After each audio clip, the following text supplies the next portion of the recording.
Greetings, ladies and gentlemen, boys and girls. This is the Newsbeat presented to you by Gladys Like and Survivor. Follow the beat from the studio to the street. Info with the flow keeps you sharp and in the know. Sit back, relax, enjoy the news. Follow.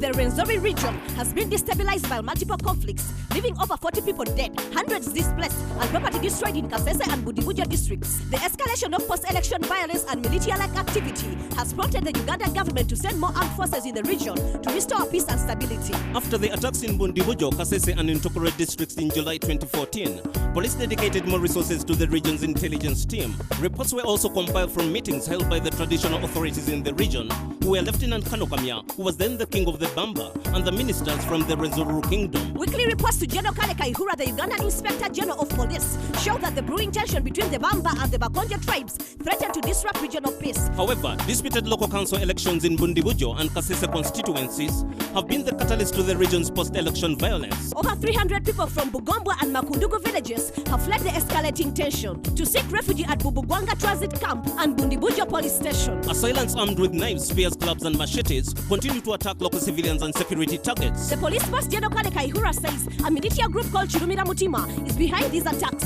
in a traditional region of Bamba, Babwisi, and Vonoma. The intelligence gathered revealed that the attackers were told to grab guns from the security forces and earn 200,000 shillings per gun from their criminal bosses. However, in the operation called Usalama Rwenzori, the Uganda People's Defense Forces have taken stand by occupying the key positions, especially in Bugendera County, which is suspected to host the attackers' training ground. Captain Mike Mukula was also sent as part of the peacekeeping mission to bring the two regional cultural leaders to a meeting in an effort to stabilize the region. A number of conflicts all over the world have been stopped or contained by the United Nations, with member countries contributing troops to its peacekeeping missions.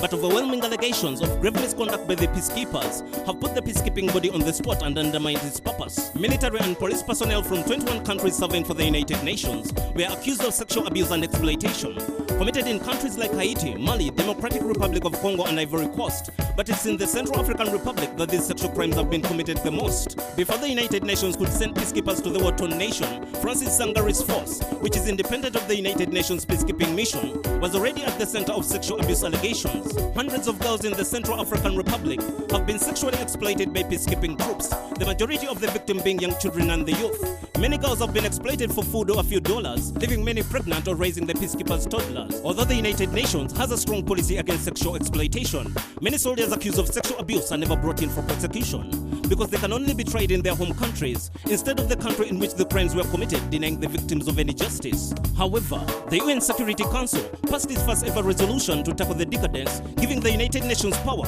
to repatriate troops involved in sexual crimes where there is evidence. The head of mission in Central African Republic was asked by the UN Secretary General Ban Ki-moon to resign, and nearly 1,000 peacekeepers were expelled from the country for their sexual crimes. And for the first time, the United Nations has started naming countries of the perpetrators who have betrayed their duty as protectors to become sexual predators. Corruption is a vice that needs to be exposed. Our reporter Big Ben is here with an insightful report.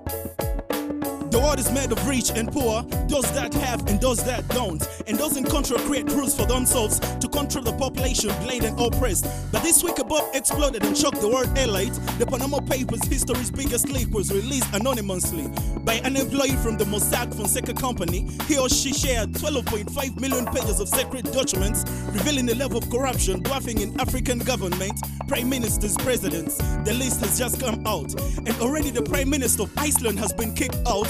Over 300 journalists worked on the papers for years, and now the truth hit harder than an earthquake. With over $21 trillion at stake, the rich are trembling. They have been exposed for the money they have been hiding.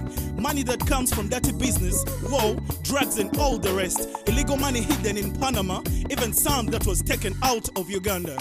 I'm Big Ben Sukuyana Mombe, reporting for Newsbeats. Thank you, Big Ben, for that report. Everyone loves jeans, a smart option for so many outfits. But for African women, it's very hard to get the perfect fit.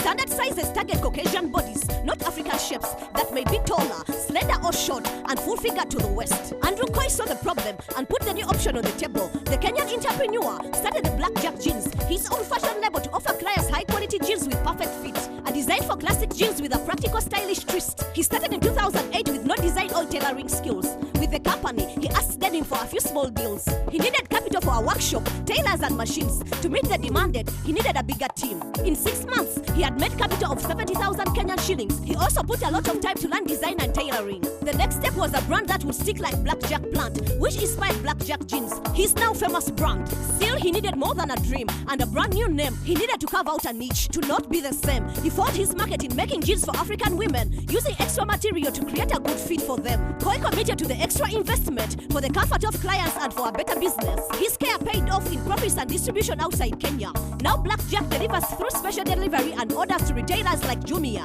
The next target is the US, where jeans were first made. Perhaps Koi will teach them something about their own trade. That was the news on the beat. Next week will be another hit. Still Ladies Like and Survivor, reporting live and direct with love and respect.